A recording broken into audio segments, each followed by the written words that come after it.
అందరం కలిసి ఒక మంచి స్తోత్రం చెల్లిద్దాం ప్రభుకి. హల్లెలూయా. ప్రభునందు ప్రియమైన దేవుని ప్రజలారా, ఈ సభలో ఉన్నవారు కానీ ఆ చోట్ల ఉండి దేవుని మాటలు వింటున్నవారు కానీ, బైబిల్ గ్రంథములో వ్రాయబడిన ఒక మాట మీరు చదువుగా విన్నారు.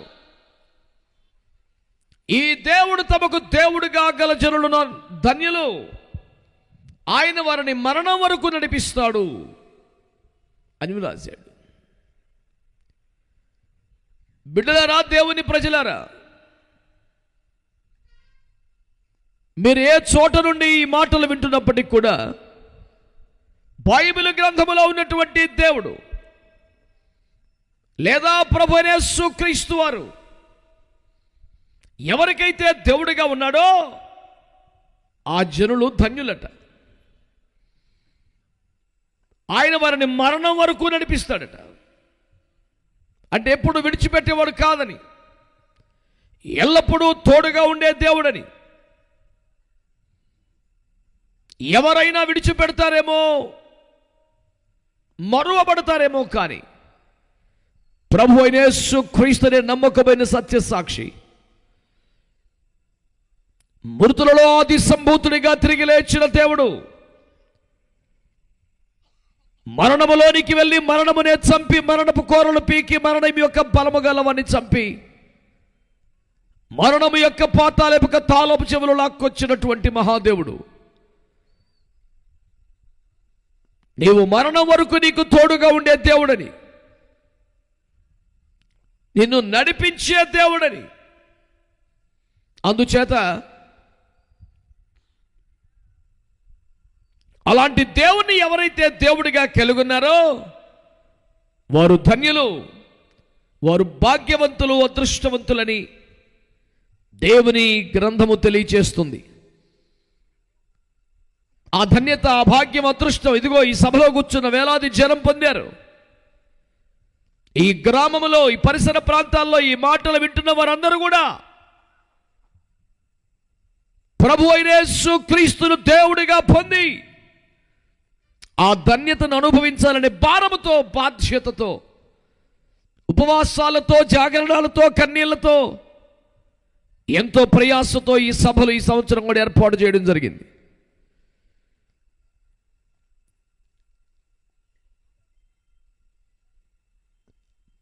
ఒక్కొక్కళ్ళు ఒక్కొక్క దేవుని నమ్ముతారు, ఒక్కొక్కరిది ఒక్కొక్క ఆధ్యాత్మిక పంథ, మార్గం అని చాలామంది భావిస్తున్నారు. అది సరైన భావన కాదని బైబిల్ చెబుతోంది. దేవుడు ఒక్కడే, ఆ దేవుడు ఉన్న స్వర్గం ఒక్కటే, దానికి వెళ్ళే మార్గం ఒక్కటే, ఆ మోక్ష పథమున నడపగలిగినటువంటి నామం ఒక్కటే. వివిధములుగా ఉండే అవకాశము లేదని పరిశుద్ధ గ్రంథమైన బైబిల్ తెలియజేస్తుంది. ప్రభువైన యేసుక్రీస్తు వారి గురించి, బైబిల్లో ఉన్న దేవుని గురించి ఈ పరిశుద్ధ గ్రంథం ఏమని తెలియజేస్తుంది తెలుసా? ఆయన సృష్టికర్త అయిన దేవుడు, అంటే లేని దాన్ని ఉన్నట్లుగా సృష్టించేవాడు. ఈ ప్రపంచంలో ఎవరైనా దేవుని సృష్టిని ప్రయోజనకరంగా వాడుకొనగలిగిన మేధావులే ఉంటారు తప్ప సృష్టి చేయగలిగిన సృష్టికర్తలు ఎవరు ఉండరు కదా. నీకు దేవుడిగా నువ్వు నమ్ముకునే వ్యక్తి, నీవు ఆరాధించే వ్యక్తి, నీ పూజించే వ్యక్తి, అవసరమైతే నీ కోసం నూతనంగా పుట్టించగలిగిన వాడు, సృష్టించగలిగిన వాడు అయితే నీకు ఇంకా కొరత ఏముంటుంది?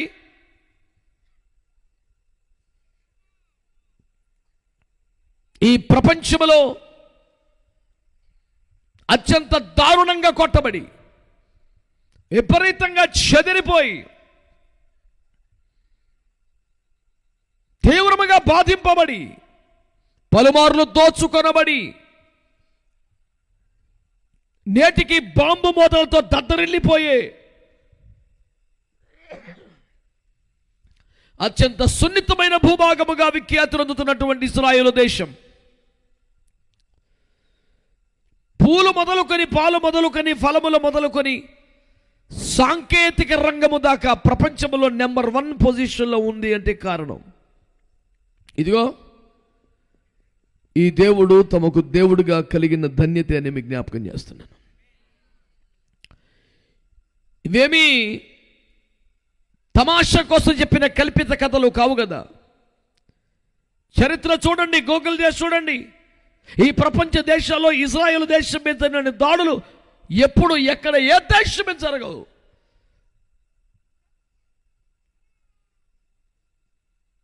ఓ ఉక్రెయిన్ చూడండి, ఒక గాజాను చూడండి, అది మరలా కట్టబడితే మరలి ఒక పచ్చని సువిశాలమైనటువంటి సస్యశ్యామల దేశంగా మారాలంటే ఊహించగలవా ఎన్నేళ్ళు పట్టుద్దో? అంతకంటే కొన్ని 100 సార్లు కొట్టబడినటువంటి, యుద్ధములతో బాంబులతో తగలబడిపోయినటువంటి ఈ దేశం మాత్రం ఏదో బ్రతికి బట్ట కడుతోంది అన్నది కాదు.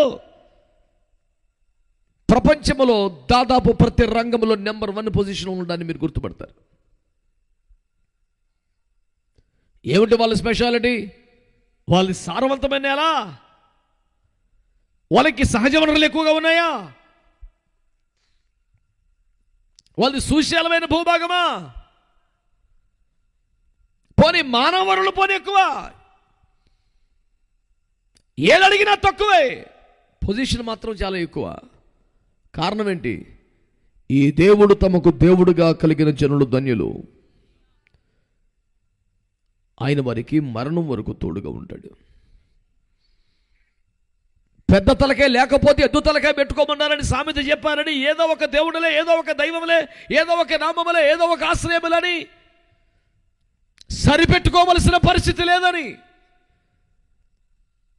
సృష్టికర్త అయిన దేవుని వద్దకు మనము తిరిగితే, మరలితే మన కుటుంబాలు, మన జీవితాలు, మన వ్యవసాయాలు, మన వ్యాపారాలు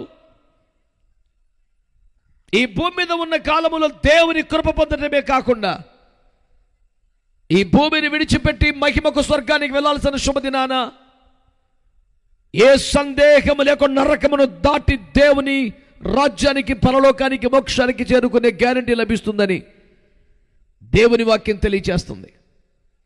వింటున్న ప్రజలారా, ఈ రాత్రి మీరు ఆలోచించాలని, ఈ దేవుని ప్రేమను గుర్తుపట్టాలని, ఆ దేవుని నామములో ప్రార్థన చేయాలని, మీరంతా రక్షణ పొందాలని, ఇహపర ఆశీర్వాదాలు సమృద్ధిగా అనుభవించాలని మీకు ఈ ప్రేమ సువార్తను ప్రకటిస్తూ ఉన్నాం. ఈ దేవుడు తమకు దేవుడిగా కలిగిన జనులు ధన్యులు అనే మాట కారణం ఆయన సృష్టికర్త కాబట్టి, ఏమైనా అప్పటికప్పుడు చేయగలడు కాబట్టి. మానవ మాతృలకి మానవ సామర్థ్యముతో సాధ్యము కానివన్నీ చేయగల అద్భుతమైనటువంటి సామర్థ్యం ఉన్న దేవుడు కాబట్టి, ఐగుప్తు దేశాన్ని వదిలి వాగ్దాన దేశానికి వెళ్ళిపోతున్న క్రమంలో ఎర్ర సముద్రం అడ్డుగా వస్తే గట్టిగా వాగు పొంగితే ఎవడు దాటలేడే. గట్టిగా వారం వర్షాలు వస్తే ఊర్ల మధ్య సంబంధాలు దిగిపోయి ఎక్కడి వాళ్ళు అక్కడే బంధింపబడే పరిస్థితే. అలాంటి తమ ప్రయాణానికి ఒక సముద్రమే అడ్డొస్తే నిమిషములో రెప్పపాటున మన కళ్ళ ముందు సముద్రమును ఆరిపోజేసి వారిని ఆరని నెల మీద నడిపి క్షేమంగా అద్దరి చేర్చిన ఒక అద్భుతాలు దేవుడు ఈ రాత్రి నేను ప్రకటిస్తున్న ప్రభువైన యేసుక్రీస్తు వారు. ఒకలా 2-30 లక్షల మంది ప్రజానీకానికి 40 ఏళ్ల పాటు ప్రతిరోజు ఆహారాన్ని, పానీయమును పంపినటువంటి అద్భుతములు చేసే దేవుడు, భీకరమైన ధ్వని కలిగినటువంటి ఎడారిలో 40 ఏళ్ల పాటు పగలంతా నడిస్తే ఎవరు ఎండ దెబ్బకు గురి కాలేదు, ఎవరి కాళ్ళు బొబ్బలెక్కలేదు, ఎవరి చెప్పులు అరిగిపోలేదు, ఎవరి బట్టలు పాతగిలిపోలేదు, ఎవరు చెమటకు తడిసి ముద్ద కాలేదు. అన్నేండ్ల పాటు వారికి పగలు మేఘస్తంభాన్ని, రాత్రి అగ్నిస్తంభాన్ని కేటాయించి ఇంకా గట్టిగా మాట్లాడితే రెక్కల మీద ఎక్కించుకొని మోసుకొచ్చినట్టు ఒక మహాదేవుడు ఉన్నాడు. ఆయనను మీకు దేవుడిగా కలిగి ఉండమని ఈ ప్రేమ సువార్త మీకు ప్రకటిస్తున్నా. వేరొక దేశం వారి విశ్వాసం కాదు, వేరొక మతంలో కలిసిపోవటం కాదు, వేరొక వ్యవహారం కాదు. దేవుడు అక్కడే ఇవన్నీ ఎలా చేయగలుగుతున్నాడు? ఆకాశంలోని ఆహారం ఎలా రప్పించగలుగుతున్నాడు? సముద్రమును ఎడారిగా ఎలా మార్చగలుగుతున్నాడు? ఓ బండలోంచి నీరొచ్చే ఏర్పాటును అది నడిచి వచ్చే వ్యవహారాన్ని ఎలా చేయగలుగుతున్నాడు?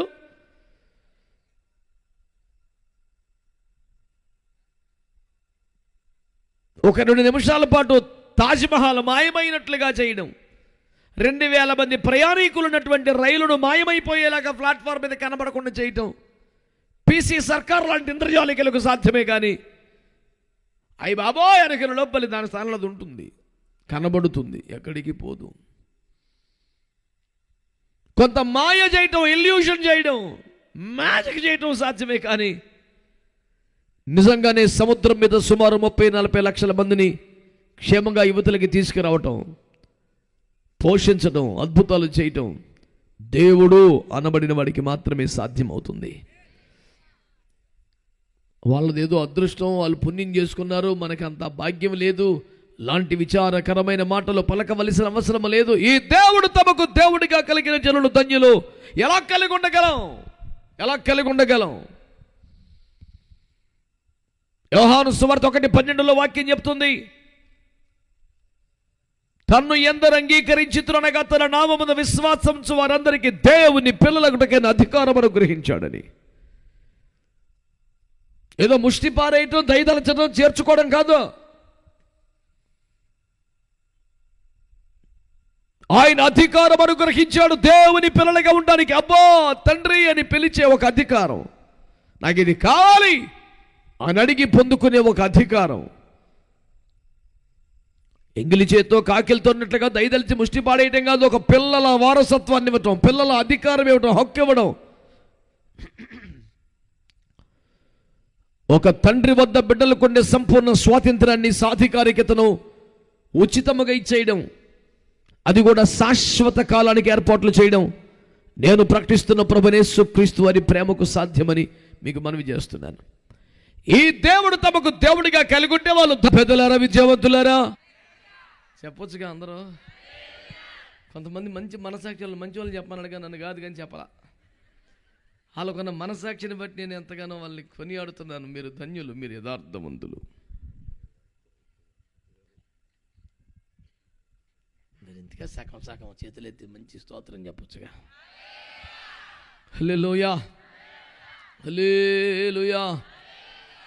నేను ప్రకటిస్తున్న దేవుడు ఆశీర్వదించే దేవుడు. అనండి గట్టిగా, ఏ దేవుడు చెప్పండి? ఏ దేవుడు? ఆయన ఆశీర్వదిస్తే ఎట్లుంటుంది తెలుసా? ఆయన ఆశీర్వదిస్తే ఎట్లుంటుంది తెలుసా? ఒక వ్యక్తి ఒక దేశం అయిపోతాడు. స్తోత్రం చెప్పండి గట్టిగా. ఆయన ఆశీర్వదిస్తే ఎట్లుంటుంది తెలుసా? ఒంటరి వాడు పెక్కు మంది అయిపోతాడు. ఆయన ఆశీర్వదిస్తే ఒక బానిస రాజు అయిపోతాడు. ఆయన ఆశీర్వదిస్తే ఖైదులో ఉన్నవాడు చట్టములు తయారు చేసేవాడిగా మారిపోతాడు. ఆయన ఆశీర్వదిస్తే ఒంటరి వాడు, ఎన్నిక లేనివాడు బలమైన జలముగా మారిపోతాడు. దేవునికి స్తోత్రం కలుగునుగాక. ఆయన ఆశీర్వదిస్తే విస్తరణ ఎలా ఉంటుందంటే 5 రొట్టెలు 2 చేపలు అట్లా ఆశీర్వదించి వీరిస్తేనంట సుమారు 15,000 మంది జనం తిన్నా కూడా 12 చేపలు మిగిలిపోయినాడు. ఆయన చేయబడితే వ్యవహారం ఆశీర్వదించబడిపోతే, విస్తరించబడిపోతే. బిడ్డలారా, మీ కొరకు గాయపడి నిన్ను ఆశీర్వదించే చేతులు ఈ రాత్రి కూడా సిద్ధంగా ఉన్నాయి. నువ్వే స్థితిలో ఉన్నావో ఈ రాత్రి సభకురా, ఈ గ్రౌండ్లోనికి రా. నీ కొరకు ప్రార్థించే దైవజనులు ఉన్నారు ఇక్కడ. దేవునికి స్తోత్రం చెప్పండి. ఆశ్చర్య దుర్గమైనటువంటి శక్తి కలిగిన యేసు క్రీస్తు నామము నీ కొరకు సిద్ధముగా ఉన్నది. ఆయన నీకు దేవుడిగా ఉంటే, ఆయన నీకు దేవుడిగా ఉంటే నువ్వు ధన్యుడివి, నువ్వు ధన్యుడివి, నువ్వు ధన్యుడివి. ఈ దేవుడు తమకు దేవుడిగా కలిగిన జనులు ధన్యులు. మరణం వరకు ఆయన మనల్ని నడిపిస్తాడని దేవుని వాక్యము తెలియచేస్తా ఉంది. దేవుని బిడ్డలారా, ఈరోజు దేవుని మాటను మీరు గమనించమని కోరుతున్నాను. 1 రోజు 2 రోజుల వ్యవహారం కాదు, అంతవరకు కాపాడే దేవుడు, తోడుగా ఉండే దేవుడు. ఆయన తోడు, నీడ, కాపుదల, భద్రత ఎలాగ ఉంటుందంటే బిడ్డలారా, ఒకసారి శిష్యులను ప్రభువారు పడవలో సముద్రపు అద్దరికి అవతరికి రామానికి వెళ్ళమని చెప్పారు. నీవు లేని ప్రయాణమా మా వల్ల కాదన్నారు. పర్వాలేదులే, నేను కదా చెబుతున్నాను వెళ్ళమని పంపించారు. అయిష్టంగానే అధైర్యంగానే నీవు లేకుండా ఏమిటయ్యా సముద్రయానం అంటూ బయలుదేరారు. అనుకున్నట్టుగానే సముద్ర మధ్యంలోకి వెళ్ళేసరికి ప్రళయ భీకర తుఫాను విరుచుకుపడికిపోయింది. చిన్ని నావ పెద్ద తుఫాను దోణి అల్లకల్లం అవుతుంది. తెరచాప చినిగిపోయింది, నీళ్లతో నిండిపోయింది, ఇక మునిగిపోయే దశకు వచ్చేసింది. అలాంటి భయంకర పరిస్థితులలో బ్రతుకుతున్న ఆశ ఎవడికి లేనియా నిశీధి వేళ తమను ముంచివేయుచున్న అలలు ఎక్కడి నుంచి బయలుదేరినాయో, తుఫాన్ ఎక్కడ పుట్టిందో ఆ సముద్ర గర్భములో నుంచి ఒక్కొక్కలను త్రొక్కుతూ యేసు నడిచి వచ్చి పడవలో అడుగుపెట్టి వారందరినీ క్షేమంగా ఒడ్డుకు తీసుకొచ్చాడు. ఈరోజు నీకు మనము చేసేది ఒకటే, ఆయన అద్భుతాలు చేయగలడు. ఆయన ప్రతి పరిస్థితుల్లో నీకు తోడుగా ఉండగలడు. దేవునికి స్తోత్రం చెప్పారా? చెప్పండి గట్టిగా హల్లెలూయా. గొర్రెలు కాచుకునే వాడిని తీసుకొచ్చి రాజును చేశాడు. అనాథ బిడ్డను తీసుకొచ్చి రాణిని చేశాడు. విధవరాలను తీసుకొచ్చి ఒక మహావంశానికి మూలకర్తగా మార్చేశాడు. ఆయన ఆశీర్వదించే దేవుడని ఈ రాత్రి మీకు ప్రకటిస్తున్నాను ప్రియులారా. ఏదో గుడ్డిగా ఏదో ఆవేశంలో ఉద్రేకంలో మాట్లాడే మాటలు కాదివి. ఈ దేవుడు మీకు దేవుడిగా ఉంటే మీరు ధన్యులవుతారని ఎందుకు చెబుతున్నామంటే,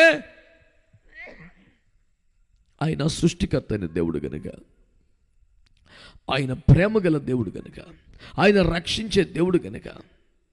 దేవుని బిడ్డలారా, ఒక మంచి మాట మీకు చెప్పాలని ఆశపడుతున్నాను. ఆయన మాట్లాడే దేవుడు అనండి, అనండి.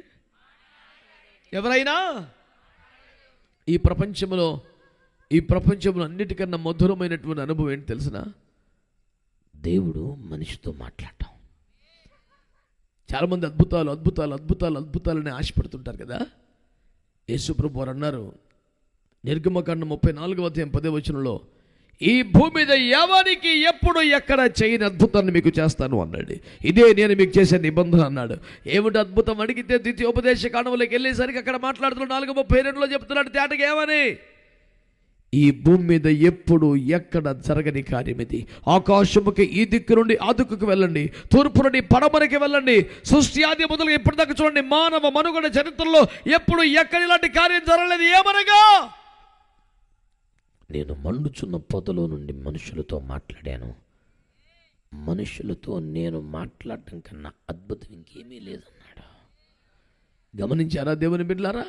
అన్నిటికన్నా పెద్ద అద్భుతం, అన్నిటికన్నా గొప్ప అద్భుతం అంటే ఏమిటంటే దేవుడు మనుషులతో మాట్లాడడం. దేవునికి స్తోత్రం చెప్పండి. హల్లెలూయా. దేవుడు మాటలాగా ఉంటేనే సంతోషపడతామే, దేవుని మాటలు మేము చెప్తేనే సంతోషపడతామే. నేరుగా దేవుడు మాట్లాడితే అలా ఎంతమందితో మాట్లాడలేదు ఆయన? అమ్మ లేదు, నాన్న లేదు, నాకు దిక్కు లేదు అనుకున్న వ్యక్తి దేవుడు మాట్లాడలేదా? నేను ఎడారిలో నా సావు నుంచి వస్తానని వెళ్ళిపోతున్నటువంటి అభాగ్యురాలతో దేవుడు మాట్లాడలేదా? పాపములు మునిగిపోయి పాపం నుంచి బయటపడలేక జీవితం అంతా పాపము దాహంతో కొట్టుమిట్టాడుతున్న పాపిష్టి స్త్రీతో దేవుడు మాట్లాడలేదా? ఇంకా చెప్పాలంటే చచ్చిన శవాన్ని పేరు పెట్టి పిలిచి మాట్లాడే నూతన జీవాన్ని ఇచ్చినవాడు. మంచిగా స్తోత్రం చెప్పండి. హల్లెలూయా. అందుకనే మీ అందరికీ మనం చేస్తున్నాం, ఈ దేవుడు అద్భుతమైన దేవుడు, ఈ దేవుడు ప్రేమించే దేవుడు, ఈ దేవుడు ఆశ్చర్యకరమైన దేవుడు, ఈ దేవుడు తోడుగా ఉండే దేవుడు, ఈ దేవుడు రక్షించే దేవుడు, ఈ దేవుడు మాట్లాడే దేవుడు, ఈ దేవుడు సదాకాలము తోడుగా ఉండే దేవుడు, ఈ దేవుడు మరణం వరకు నడిపించే దేవుడు. అందుకని ఇలాంటి దేవుడు మీకు దేవుడిగా ఉంటే మీరు ధన్యులవుతారని ఈ రాత్రి మేము ప్రకటిస్తున్నాం. దేవునికి స్తోత్రం కలుగునుగాక. హల్లెలూయా. మరి ఈ దేవుడు మాకు దేవుడు అవ్వాలంటే మేమేం చేయాలి? ఒకప్పుడు తెలియక పాప పరిహార పత్రాలు కొనుక్కున్నారట. ఈ పేపర్ కొనుక్కుంటే దేవుడు మేము కలిగి ఉన్నట్టే అనుకున్నారట. చెవిలో చెప్పుకుంటే బాగుంటుంది అనుకున్నారట. ఈ దేవుణ్ణి తమకు దేవుడిగా కలిగి ఉండడానికి మనుషులు తెలుసో తెలియకో రకరకాల పద్ధతులను అవలంబించారు, మోసపోయారు. సత్యము కానరాని కాలములో, సత్యం అందుబాటు లేని కాలములో, సత్యమును చెప్పేవాడు లేని కాలములో, అబద్ధమే రాజ్యమేలుతున్న కాలములో మనుషులు నష్టపోయారు, మోసపోయారు. కానీ యేసుక్రీస్తు శరీరాన్ని దాల్చి భూమి మీదకి వచ్చేసాడు. ఆయన వస్తూనే ఏం చెప్పాడు తెలుసా? సత్యమును గూర్చి సాక్ష్యం ఇవ్వడానికి పుట్టితిని, ఇందు నిమిత్తమే ఈ లోకానికి వచ్చితిని అన్నాడు. ఈ ప్రపంచానికి సత్యం చెప్పడానికి యేసుక్రీస్తు వచ్చాడు. దేవుడు అంటే ఎక్కడ ఉంటాడు, దేవుడు ఎలాగుంటాడో, దేవుడు ఎలాంటి వాడో, దేవుని దగ్గరికి ఎలా వెళ్ళగలం, నరకాన్ని ఎలా తప్పించుకోవాలి, స్వర్గానికి ఎలా వెళ్ళాలి, పాప శరీరాకారములో ఉండి రక్త మాంసములు పాలివాడు ఇంటి కూడా దైవభక్తి ఎలా సాధన చేయాలి, ఎలా పరిశుద్ధంగా ఉండాలి, తండ్రితో ఎలాంటి సంబంధాన్ని కలిగి ఉండాలి, అన్ని సత్యాలు చెప్పాడు, చేసి చూపించాడు.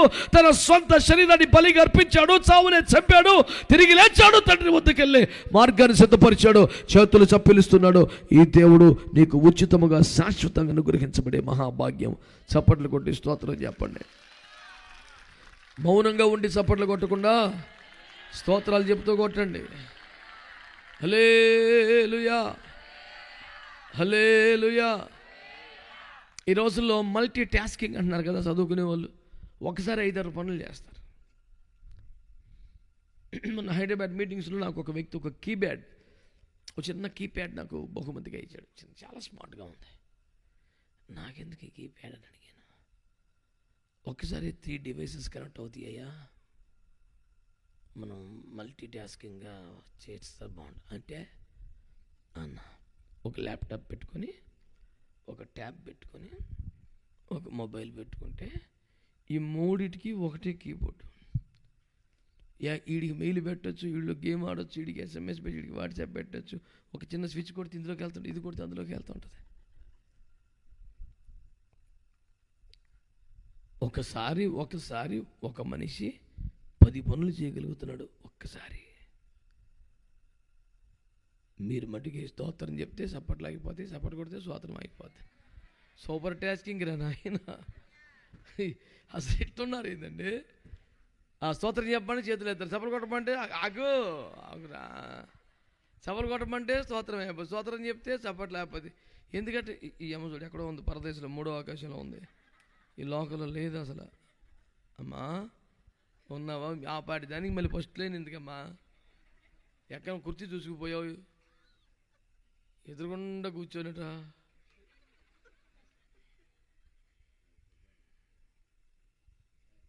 ఆ దావీదు 4 రాళ్ళు ఉన్నాయి అధ్యక్ష.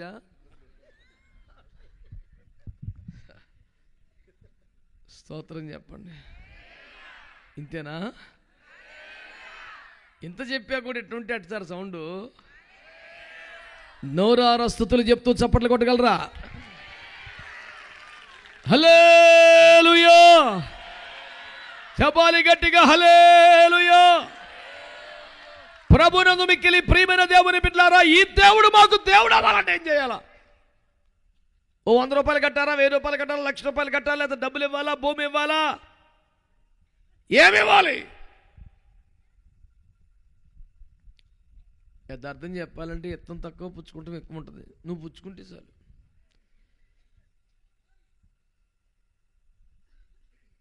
ఎందుకంటే దేవుడు పుచ్చుకొనుట కంటే ఇచ్చుట ధన్యం అని చెప్పిన వాడు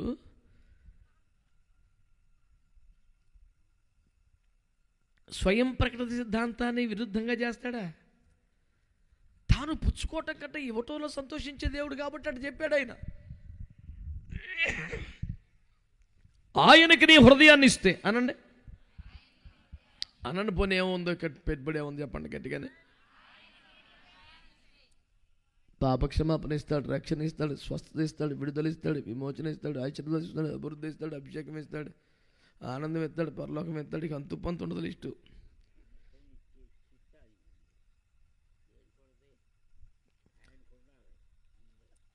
శక్తి బోర్డు మందికి ఉందా, ప్రేమ ఎవడికి లేదు చెప్పే సిద్ధాంతం అది. చేతులెత్తి స్తోత్రం చెప్పండి గట్టిగా, చెప్పో గట్టిగా, హల్లెలూయా.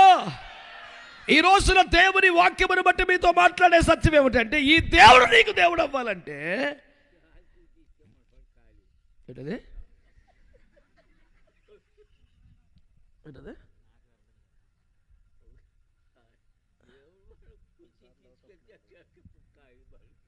నువ్వే ట్రాన్స్లేట్ చేయగలమేమో చూడయ్యా. ఒక ముక్క తెలుస్తలేదు మాకు ఇక్కడ. ఏసు రక్తమే చేయం.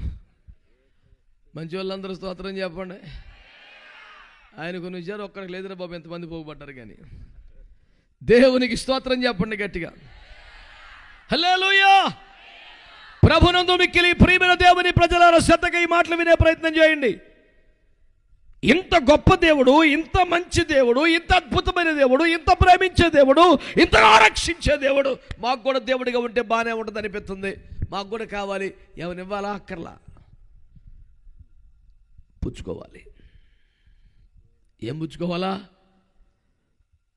ఆయన ఇచ్చిన రక్షణ, ఆయన ఇచ్చిన రక్షణ వస్త్రం, సర్వకాల సర్వావస్థలలో కాపాడగలిగిన ఆయన నామం. గట్టిగా ఆమేన్ చెప్పండి. ఆయన అనుగ్రహించే ఆత్మ, ఆమేన్. ఆయన శరీరము, రక్తం, ఆమేన్. నువ్వు పుచ్చుకునే లిస్ట్ ఎక్కువ ఉందాయా బాబు? నేను కూడా ఈ దేవుణ్ణి కలిగి ఉండాలని ఆశపడుతున్నాను. నన్ను ఎంత ఇచ్చుకోమంటారు? నీ హృదయం ఇచ్చుకుంటే సరిపోద్ది, ఇంకేమక్కర్లా. ఈ భూమి మీద ఎవరైనా సరే హృదయం మాత్రం ఇస్తానంటే ఒప్పుకుంటారా? ప్రేమికులను ఎరగబడిపోతారు జనం రోడ్ల మీద. ఈ ప్రేమికురాలు ఆ ప్రేమికుడికి, ఆ ప్రేమికురాలికి హృదయం మాత్రం ఇస్తాం, జీవితంలో చోట్లేదంటే ఎవడు ఒప్పుకుంటాడు? ఏసు రక్తం చేయం. కష్టపడి పెంచి పెద్ద చేస్తే, ఉద్యోగాలు సంపాదించి పెళ్ళిళ్ళు చేసుకొని, భవనాలు కట్టుకొని, కార్లు కొనుక్కొని, అమ్మా నాన్నలకి అమ్మా నా గుండె నన్ను ఉన్నావు, పొరపాటు నా దొరికావని అంటాడు. ఏం కొడుకాడు? ఒట్టి హృదయం ఇస్తే ఎవడు తీసుకోడు భూమి మీద. ఆ హృదయం తప్ప ఇంకేమీ అడగని వాడు ప్రభువు యేసుక్రీస్తు వారు. చేతులెత్తి స్తోత్రం చెప్పారా? హల్లెలూయా. దేవుని బిడ్డలారా, ఈ దేవుడు మనకు దేవుడు అవ్వాలంటే ఏమన్నా విధానం ఉందా, ఫార్ములా ఉందా, గుణం ఉందా, గోత్రం ఉందా అని అడిగితే కొన్ని వచనాలు చదివి పెట్టమని ప్రభు పేరట మీకు మనవి చేస్తున్నాను బిడ్డలారా.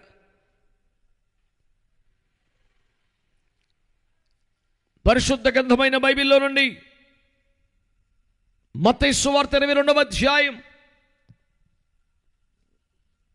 మత్తయి సువార్త 22వ అధ్యాయం బహుశా 31 అనుకుంటా, చూడండి. మృతుల పునరుద్ధానమును గూర్చి నేను అబ్రహాము దేవుడను, ఇస్సాకు దేవుడను, యాకోబు దేవుడనై ఉన్నానని దేవుడు మీతో చెప్పిన మాట మీరు చదవలేదా? ఆయన సజీవులకే దేవుడు గాని మృతులకు దేవుడు కాడని వారితో చెప్పెను. జనులది విని ఆయన బోధకు ఆశ్చర్యపడిరి. దేవునికి ఒక మంచి స్తోత్రం చెప్తారా అండి? కొంచెం అలిసినట్టున్నారే భక్తులు. హల్లెలూయా. దేవుని కృపను బట్టి ఇది మనకు చివరి రాత్రి కాదు. రేపు పగలు, రేపు రాత్రి కూడా ఉంది. పగలు కూడా ఉందా నాన్న? దేవునికి స్తోత్రం కలుగునుగా. ఈ అట్టకట్ట ఒక గంట ఓపి పెడదాం ఉన్నట్టుగా ఫేసి పెట్టబాక, రేపు రాత్రి దాకా ఉందుకోవటం. స్తోత్రం చెప్పండి. హల్లెలూయా. దేవునికి స్తోత్రం చెప్పండి.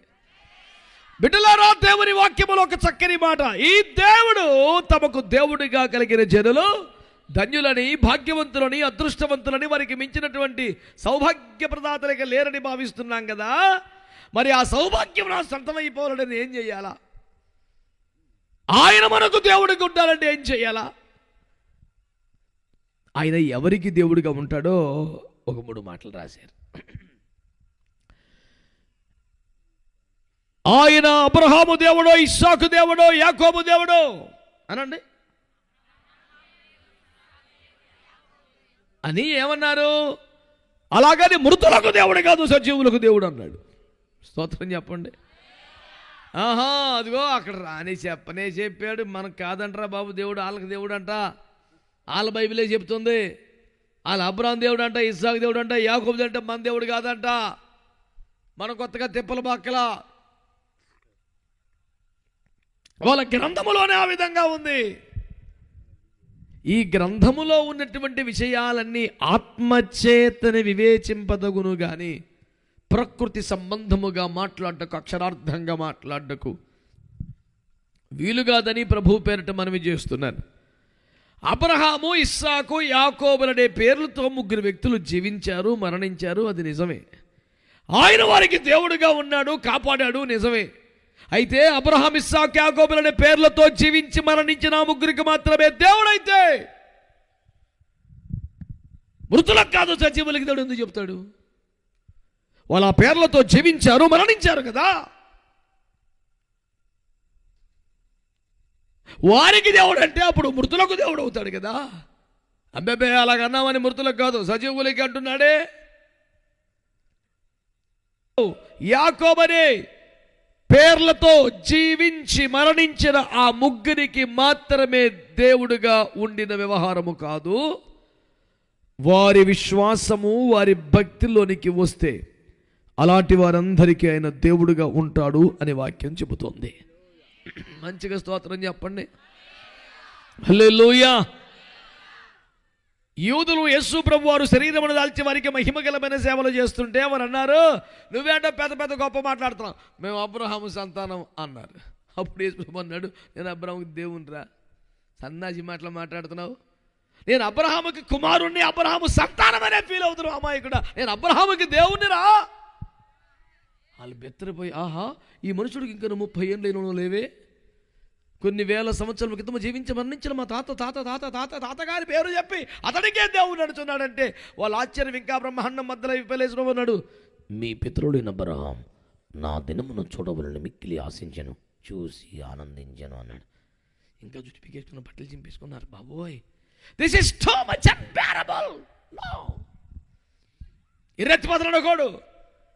నేను అబ్రహాము కంటే ముందునన్నాడు, భరించారు. నేను అబ్రహాముకి దేవుడు అన్నాడు, ఇంకా భరించారు. మీ అబ్రహాం నా దినమును చూడని ఆశించాడు, చూసి ఆనందించాడు అన్నాడు. ఇక తట్టుకోలేకపోయారు. బట్టలు చింపేసుకొని జుట్టు పీకేసుకొని దొల్లెత్తన్నాడు ఒక్కొక్కటి బడి. వారికి చూపించాడు ఆదికాండం 22లో, ఒరే అమాయకుడా, అబ్రహాము తన కుమారుడికి ఇస్సాకుని బలి అర్పణ చేయడానికి మోరియా కొండలో ఒక పర్వతం మీద బలిపీఠముని గట్టి గడ్డలు పేర్చి పిల్లవాని కాల్చేతులు గట్టి కత్తి పైకెత్తినప్పుడు వాని వదిలాయి, వానికి బదులుగా అదిగో కొమ్ములు ముళ్ళలో చిక్కుకున్న, అనగా తప్పించుకునే ఉద్దేశం లేని, పారిపోయే మనసు లేని, కావాలని కొమ్ములను ముళ్ళను ఇరికించి అతనికి బదులుగా బలి అయిపోవడానికే సమర్పణతో నిలబడి ఒక గొర్రెపోతూ ఉంది, చూడు అర్పించాయి గొర్రెపోటు ఎలా అన్నాడు. అమ్మయ్య నా కొడుకు బతిపోయాడమ్మో అని ఒక బాబుని పక్కన పెట్టాడు, అర్పించాడు. వాళ్ళతో అంటున్నాడు, ఇస్సాకును బ్రతికించడానికి ఇస్సాకు మీద పడవలసిన కత్తిని తన మీద వేసుకొని అతని కోసం ప్రాణం ఇచ్చి అతన్ని బ్రతికించుటకు దిగి వచ్చిన గొర్రె ఎవరో తెలుసా? నేనే అనేసరికి ప్రార్థన గంధంలో యోహాను చెప్తున్నాడు, ఎన్ని దిగ్గులను చూశాడుగా అంటున్నాడు, జగదుత్పత్తి మొదలుకొని ఉదింపడి ఉన్న దేవుని గొర్రెపిల్ల. 2000 సంవత్సరాల క్రితం కల్వరి శిలువలో కాదురా బాబు, జగదుత్పత్తి మొదలుకొని వధించబడుతున్నాడు ఆ గొర్రెపిల్ల ఇతడే. ఈ రోజున మీకు ప్రకటిస్తున్న సువార్త, అబ్రహాము, ఇస్సాకు, యాకోబులనే పేర్లతో జీవించి మరణించిన ఆ ముగ్గురికో ఆ జాతికో కాదు, వారి వలె ఆయన మాటకు లోబడి విశ్వాసములకు వచ్చిన వారందరికీ దేవుడిగా ఉండి ఒక్కడిని ఒక జనముగా, ఒక్కడిని ఒక దేశముగా, ఒక్కడిని ప్రతి జాతి దీవించబడే స్థాయిలో ఆశీర్వదింపగలిగిన దేవుడే ఈ చినాగిరిపల్లిలో ఈ 1000 మంది సమక్షంలో గ్రామంలో ప్రతి ఒక్కరితో మాట్లాడుతూ చేతులు చాపి ప్రేమతో పిలుస్తున్నాడు. కులము కూడుబెట్టేది కాదు, మతం మతిని మార్చగలదు కాదు, ఏది ఆచారం మన పరలోకం తీసుకెళ్దో, నరకాన్ని తప్పించదో, నీ కొరకు ఈ భూమి మీదకి దిగివచ్చి ప్రాణం అర్పించి చావునే చంపి సజీవుడిగా తిరిగి లేచి నేటికి ప్రార్థనలు ఆలకిస్తున్న అద్భుత దేవుడైన యేసుక్రీస్తు ప్రభువారు మాత్రమే ఈ కార్యములు నీకు చేయగలరని ప్రేమతో మీకు ప్రకటిస్తూ ఉన్నాం. దేవునికి స్తోత్రం చెప్పారా? హల్లెలూయా. అబ్రహాము దేవుడు అనండి. మనం తేలుతున్న ఫలితార్థం ఏమిటి? అబ్రహాం అనే పేరుతో జీవించి మరణించిన ఒక్క వ్యక్తికి మాత్రమే దేవుడైతే మృతులకు దేవుడు అవుతాడు, సజీవుల దేవుడు కాదు కదా. సజీవుల దేవుడు అంటున్నాడంటేనే అబ్రహాం అనే పేరుతో మరణించిన వ్యక్తికి మాత్రమే కాదు, ఆ విశ్వాసములోనికి, ఆ నడిపింపులోకి ఎవరు వచ్చిన వారందరికీ దేవుడు. ఆమేన్, ఆమేన్. ఎందుకంటే దేవుడు అబ్రహామును ఒక వ్యక్తిగా చూడలేదు, అతనిలోనే రాబోతున్న జనములను చూసి మాట్లాడాడు. అబ్రహాం అంటే ఒక వ్యక్తి కాదు. అక్కడ హెబ్రీ పత్రిక 7వ అధ్యాయంలో మాట మీకు జ్ఞాపకం చేస్తాను ఒక్కసారి. It is 9th verse 9. Hebrew పత్రిక 7:9. అంతేకాక ఒక విధమున చెప్పిన ఎడల 10వ వంతులను పుచ్చుకొను లేవియు అబ్రహాము ద్వారా దశమాంసములను ఇచ్చెను. ఎలాగనగా మెల్కీసెదెకు తన పితరుని కలుసుకొనినప్పుడు లేవి తన పితరుని గర్భంలో ఉండేది. అక్కడ గొడవ నాయన, స్తోత్రం చెప్పండి గట్టిగా ఒకసారి.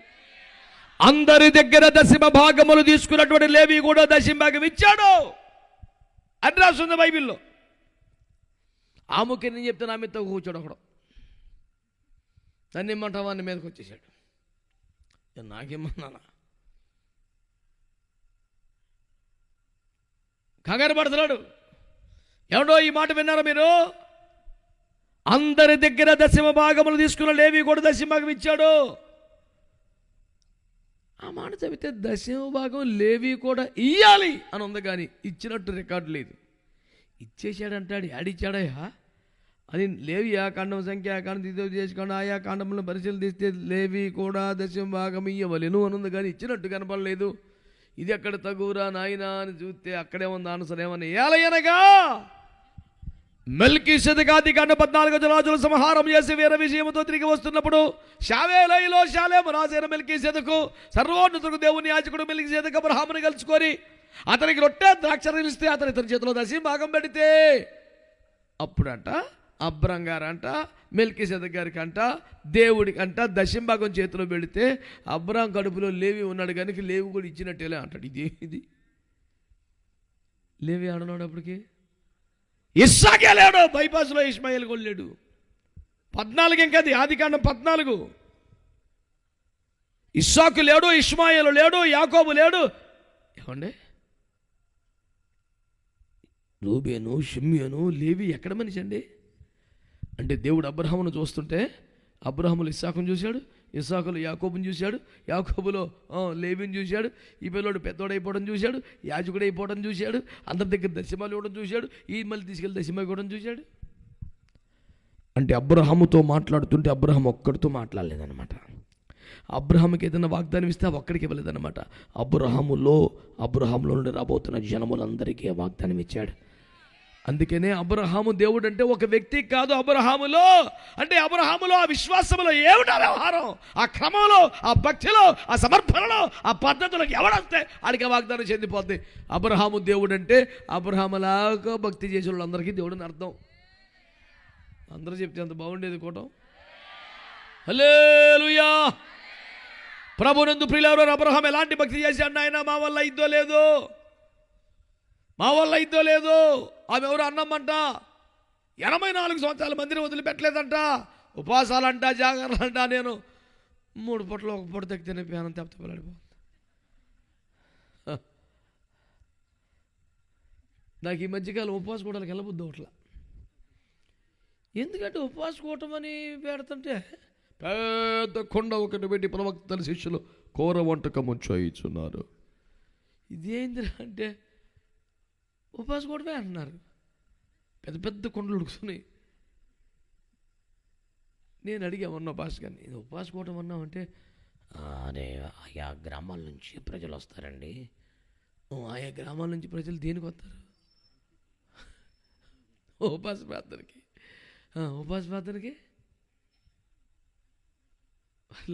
నాకు బీపీ పెరుగుతుంది అసలు.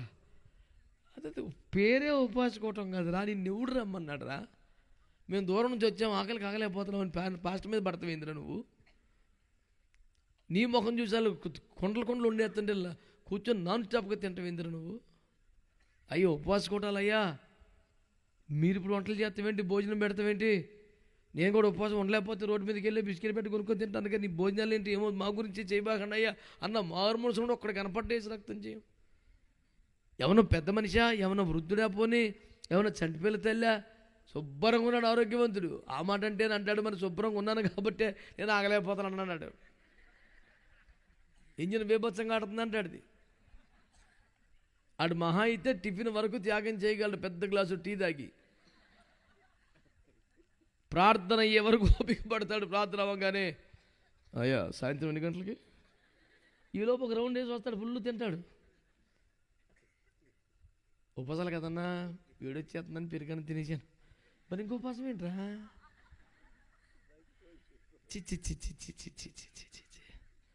ఉపవాస కూటమని కేకెత్తనారు వెళ్తే అందులో ఖచ్చితంగా ఒక 10% మంది ఉంటున్నారు ఉపవాసం. మిగతాలందరూ భోంచేసి వచ్చేవాళ్ళు, కూటమికి భోంచేసేవాళ్ళు.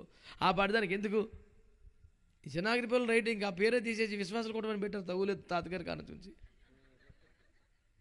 ఇక గొడవ లేదు. ఇక అమ్మయ్య పేరు ఎంత బాగుంది కదా ఇప్పుడు. అప్పుడప్పుడు ఎట్టండి ఉపవాసం ఉండకపోతే, యేసు ప్రభు నమ్మకంగా చెప్పాడురా బాబు మన గురించి, నేను పెండ్లి కుమారుడు కొనిపోబడి దినములు వచ్చినప్పుడు ఉంటారులే వాళ్ళు, ఇప్పుడు లేరులే అయ్యా అని చెప్పాడుగా. ఎంత నమ్మకంగా మన మీద చెప్పాడు.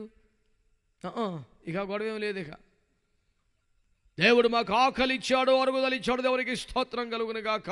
రెండు దేవుడు మాకు ఇచ్చాడు కనుక మీరు ఆహారమే ఉండే. కన్వీనర్ డ్యూటీ అది, వండుతువే పెడతామే. మహాభక్తులందరూ శాంతించాలి. ఈ కుండల మీద యుద్ధం తగ్గాలి. దేశం అంటే ఆ మధ్యప్రదేశ్ ఒకటే కాదు, ఇంకా చాలా రాష్ట్రాలు ఉన్నాయి. దేశాన్ని అంతటినీ కాపాడండి. మంచి మంచి వాళ్ళందరూ ఆమెనానండి. ఫ్యాన్ ఒప్పిసేత్తలేదురా మీకు సగం మందికి. అబ్రహాము దేవుడు అన్న గట్టిగా అంటే అర్థం ఏమిటి? ఆ పేరు మీద జీవించమని ఒక వ్యక్తి కాదు, కానీ అతని విశ్వాసములోనికి, అతనిలో నుంచి రాబోతున్న వారందరికీ. ఆమేన్. ఒక 3 ముక్కల అబ్రహాము దేవుడు అంటే అటు చెప్తాను పిల్లలు. ఎలాంటి వాడు అబ్రహాం? ఆదికాండం 12వ అధ్యాయం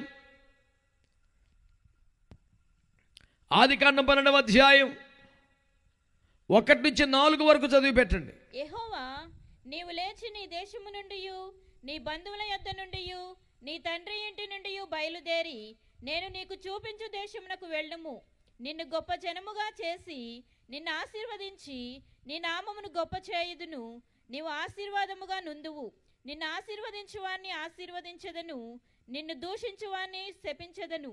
భూమి యొక్క సమస్త వంశములు నీ యందు ఆశీర్వదించబడునని అబ్రాముతో అనగా, యెహోవా అతనితో చెప్పిన ప్రకారము అబ్రాము వెళ్ళెను. స్తోత్రం చెప్పండి.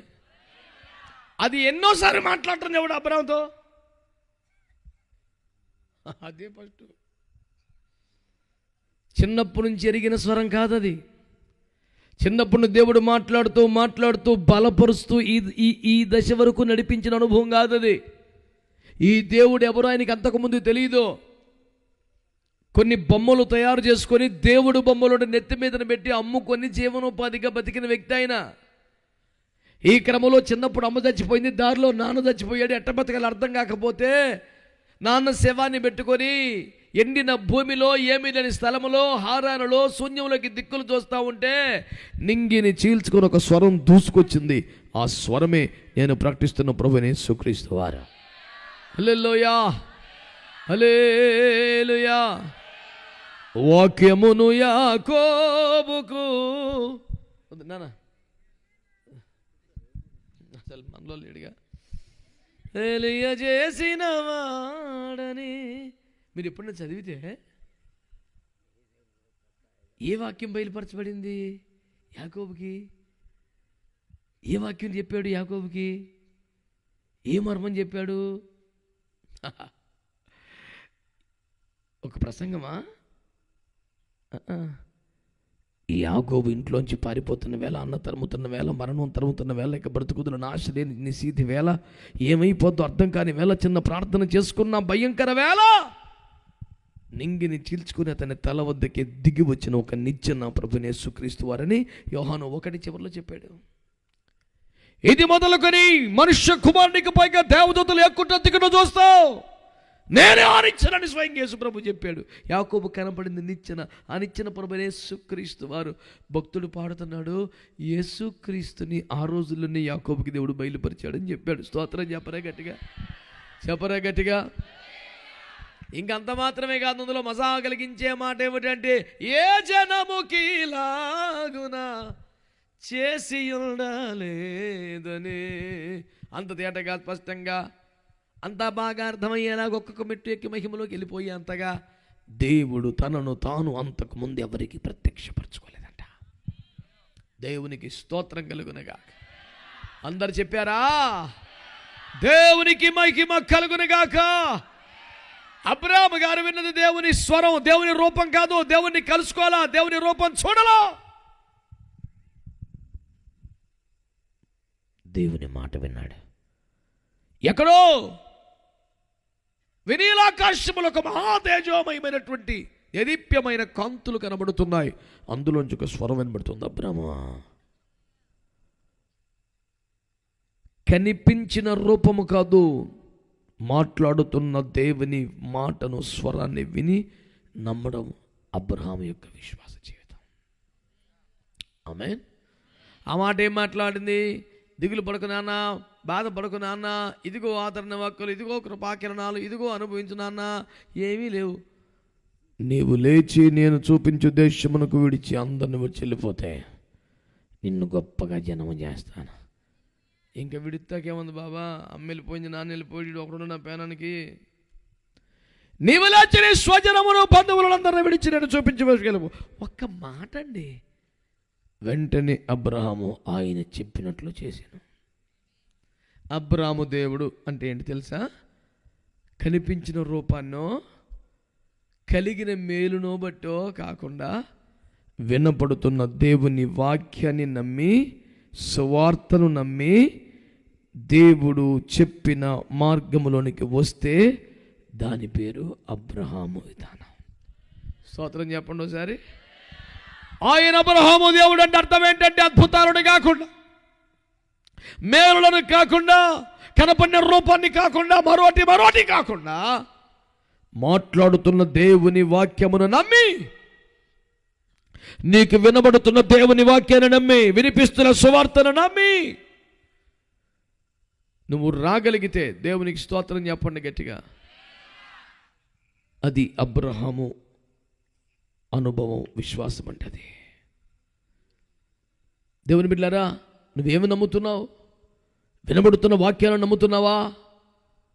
నీకు వినిపిస్తున్న సువార్తను నమ్ముతున్నావా? వ్రాయబడిన దేవుని లేఖనములను నమ్ముతున్నావా? లేకపోతే కనబడి వింతల్ని, అద్భుతాల్ని, ఆశ్చర్యకారాన్ని నమ్ముతున్నావా? అబ్రహాము ఒక స్వరూపాన్ని నమ్మలేదు, ఒక ఆకారాన్ని నమ్మలేదు, ఒక మేలును బట్టి ఫాలో అవడం స్టార్ట్ చేయలేదు. తనకు అద్భుతమైన సహాయం చేశాడు కాబట్టి వెంటబట్ట మొదలు పెట్టలేదు. ఆయన ఏం చేశాడు తెలుసా? తనకు వినబడిన స్వరాన్ని ఫాలో అయ్యాడు. దేవునికి స్తోత్రం చెప్పండి. హల్లెలూయా. ఈరోజు ఏమి నమ్ముతున్నావు దేవుని బిడ్డలారా? ఆకారాన్ని నమ్ముతున్నావా? నేను కొన్నిసార్లు ఇజ్రాయెల్ దేశాన్ని పోయా. ఒక ఆయన పట్టుకొచ్చి నాకేదో కానుక ఇవ్వబోయాడు. ఎందుకన్నాను? నాకు చిన్న ఉపకారం చేసి పెట్టినా అన్నాడు. ఉపకారానికి సందాకర్లేదు, చెప్పేయండి అన్నాను. పెద్ద కష్టమేం కాదు, మీరు గుర్తుపెట్టుకుంటే చాలు అన్నాడు. ట్రై చేస్తానులే, వాగ్దానం విత్తకనే యేసుప్రభున చెప్పేయండి అని అడిగా. ఏమి లేదండి, మీరు తాగి పారేసిన వాటర్ బాటిల్ ఒక్కతైనా కాపాడి దాంట్లో యోర్దాన్ నీళ్ళు పట్టుకున్నా చాలు, నాకేమవుతుంది అన్నాడు.